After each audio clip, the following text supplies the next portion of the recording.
Okay, thank you. Michael, congratulations on your film. Thank you. Could we start? Could you set the scene for us? Tell us a little bit about Max Perkins. Well, Max Perkins was an editor at Scribner's, the publishers in America, and is regarded, I think, as one of the great editors of 20th century literature. Somebody who looked after many iconic authors, Hemingway, Fitzgerald, and for the purposes of our film, Thomas Wolfe, most particularly. And it's about trying to examine, I guess, what his job was, I suppose, because I don't think a lot of people really know much about what an editor does. And Max Perkins was a very particular kind of editor. I don't know how many, I've no idea, in fact, how many people exist now today as who do the job like he did. But it's certainly, he was clearly one of the greats. I mean, people who know anything about editing, novelists mainly, will always cite him as the great editor. Could you relate to him in your work? It is an interesting parallel because nobody really should know about directors behind whatever they're doing, plays or films. You should just see the finished product. In the same way, when you read a novel, you should just read the finished novel, and you shouldn't really read the finished novel considering the role of an editor. Similarly, a director. So yes, there were parallels, and I found it quite an exciting parallel when I first read the screenplay, because I'd never read anything before that in any way examines the role of a director. And there was this play, or this screenplay, examining the role of an editor, and in doing so I thought, wow, there are real parallels here. You've worked with John Logan very successfully before, of course. So he came to you with this one, right? He did. He sent me it, yeah. This is your first film as a director, yeah. But you have vastly experience as a director. What was that like, you know? Well, I was going out of my comfort zone in something of a profound way, and I enjoyed every second of it. It made me feel very, very alive, because you have to be... One of the things that happens as you start to get to know your job over many, many years is you also are in danger of getting quite settled in your job.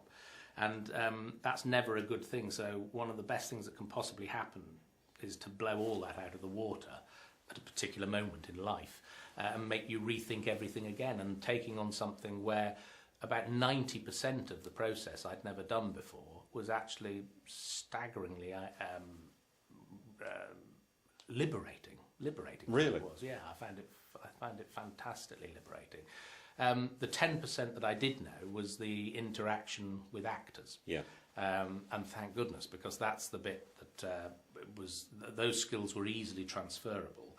But also for this film, which requires big acting, then it was something that I enjoyed doing. And I guess, you know, at the heart of it, it's the same thing. You are telling a story and you are working with actors, right? I mean, Yeah, and also, I mean, the big difference for me, of course, is with the film you can always tell your audience exactly where to look at any given moment, and that's a wonderful new experience for me, because quite often in a play you've got 900 people or so watching a stage every night, and you can't guarantee for a second that all 900 are going to be looking at exactly what you'd ideally like them to look at, whereas in a movie you can absolutely make that happen. Completely. Let's talk about those actors that we can look at. You've got some very fine ones here, haven't you? Let's talk first about the central pairing. You know, Jude you've worked with before, of course, and Colin. You know, Jude plays Thomas Wolfe, and Colin plays Max Perkins. Yeah. You just need two very, very different actors to inhabit two very different men, really.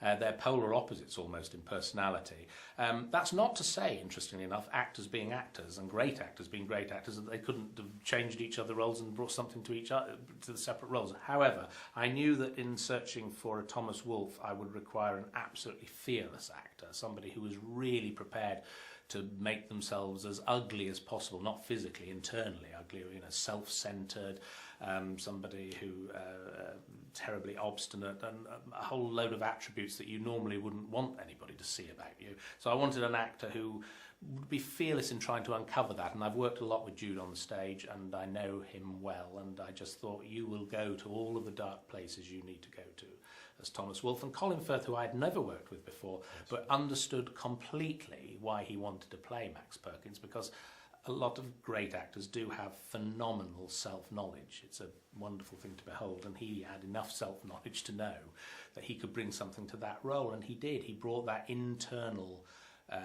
strength that is required for Max beautifully, I thought. And yeah, I think it's a wonderful matching of personality and character. John's script is drawn from is inspired by Scott Berg's book, I guess. But you guys do focus on that relationship. Could you talk a little bit more about why you were fascinated by the Wolf? Because he worked with Fitzgerald, didn't he? He worked with Hemingway. He did. But the relationship with Woolf was so particular, and so particularly lends itself to film in a beautiful way because of the arc of the relationship. It's a father-son relationship. It's a teacher-student relationship. It's a mentor-mentee relationship. But like all of those relationships, it works both ways. It's not one slightly older, more experienced person giving a younger, less experienced knowledge. It's about the younger person giving the older person something that enriches their lives. It's a two-way relationship. And the fact that it fractured and then found itself again in some way only when one of them dies was a beautiful arc for a film narrative. And so it was the coming together, if you like, of a true story in a perfect storm with something that I think is perfect cinematic story. Completely. You've also got... Sorry. Oh, I'm sorry, I didn't realise... Thanks, Michael.